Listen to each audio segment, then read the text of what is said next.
Happy to be here and happy to tell more about the financial aspects of this project, water mining.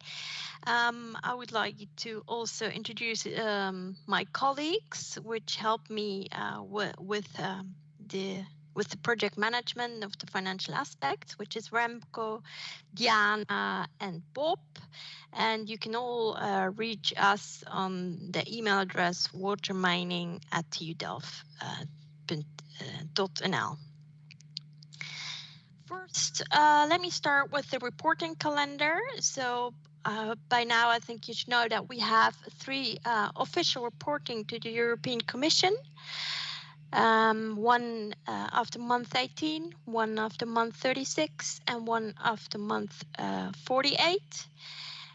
These are official ones, so we need to report on the content, also on the finance. The financial part will be reported directly in the portal. Of course, we will send you some instructions about it. Furthermore, we have decided that we do have three internal reporting on the finances to be able to monitor the budget and the spending. The first one we will do month after month 9. Then we have a second internal reporting after month 27 and one last one at month 42. And for this reporting, we will provide you with a template where we ask you to fill in the information. As I said, this financial statement you have to fill in online in the portal. Every partner needs to do that, and you have to report the actual eligible costs. And at the end, for the partners who request 325,000 euros or more on direct EU funding, you will be also asked to provide a certificate on financial statement or an audit certificate that's the same, which you have to submit at the end, so at the final reporting of the project. It needs to be uploaded in the portal. What do you need to report? As I said, eligible costs. What are eligible costs? Eligible costs are direct costs, which are directly linked to the action, to the project. And so it's about the personal costs. It's about subcontracting, if you do have subcontracting in your budget, or other direct costs such as travel, equipment, other goods and services. And within H2020 project, you do have a fixed flat rate of 25% for indirect costs. That's your overhead. So don't include overhead in your direct costs, in your personal costs. It's a fixed flat rate. What are non-eligible costs? For example, currency exchange, double funding is not allowed, deductible VAT is not allowed, debt services are not allowed, for example. I would point some more attention on the personal costs and especially on the time recording, as these are the costs where the most errors can happen. So make sure that you have a reliable and certified time recording system. Record all your hours worked on the action person by person with reference to work packages and action tasks if you can. We have to report the costs on work package basis. An exception is a person who fully exclusively work on the project only. They don't need to have a timesheet. Make sure that the timesheet is dated and signed at least monthly by the person working on the action and also by the supervisor. There's a template for timesheet with the minimum requirements, which is done by the European Commission, and I put the link here as well. You have the personal costs are indicated in person months, so budget, and you have an average person month rate, which gives you the total personal costs. So you have to indicate every overspending always to the coordinator. There might be an amendment necessary after a while.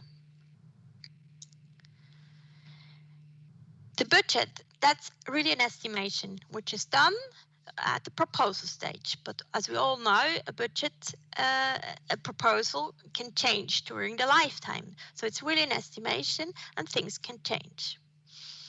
Every partner is entitled to receive the funds which is in the budget, but they need to be cleared against eligible and correctly reported costs, which are accepted by the Commission.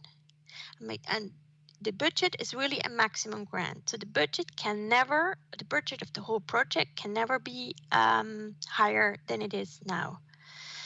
We only get what we actually can clear against the eligible and costed reports.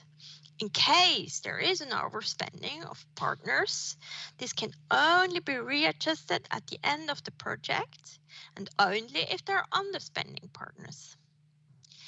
Budget transfers between partners or between categories are allowed, but always make sure you contact the coordinator. And there's never a transfer of tasks. This is considered a significant change of the description of action, which is Annex 1 to the grant agreement, and this requires an amendment. An amendment, as I said before, if there are minor changes, this can be dealt by the consortium, which is not affecting the content of the work. However, it's always good to inform the coordinator so we can make the assessment, is there an amendment needed or not? If it's changing or affecting the description of action, then it must be discussed and approved in the General Assembly, reported to the coordinator and obviously the project officer, and then we have to submit amendment to the contract. By now, you should have all received a pre-financing. Note, pre-financing remains the fund of EU property until they are cleared against eligible costs by the Commission and the agency. This prepayment has been paid to the partners in September this year. Then we can expect 2 interim payments to cover the eligible costs. And there will be paid. The first interim payment is after the first official reporting. So I expect around August 2022, but it's an expectation. It can be earlier, it can be later. The second one I expect to come in January 2023. And we will have a final payment after everything is accepted by the Commission, which we can accept, I guess, around January 2025. At the end of this slideshow, I would like to pay your attention on several links, which can also help you further. You have a good page on reference documents from the European Commission. You do have a handy online manual as well. If you're struggling with the portal from the European Commission, there's an IT tool, how to. The annotated grant agreement can give you more background information on the different articles, and the good one which we just received is also a good overview from the Commission how to avoid errors when claiming costs. As I said, we are a team, Diana and Remco and Bob as well, and we can all be reached under the following email address, water-mining@udelft.nl. I hope I could give you a good overview, so feel free to contact us in case of any financial questions you might have.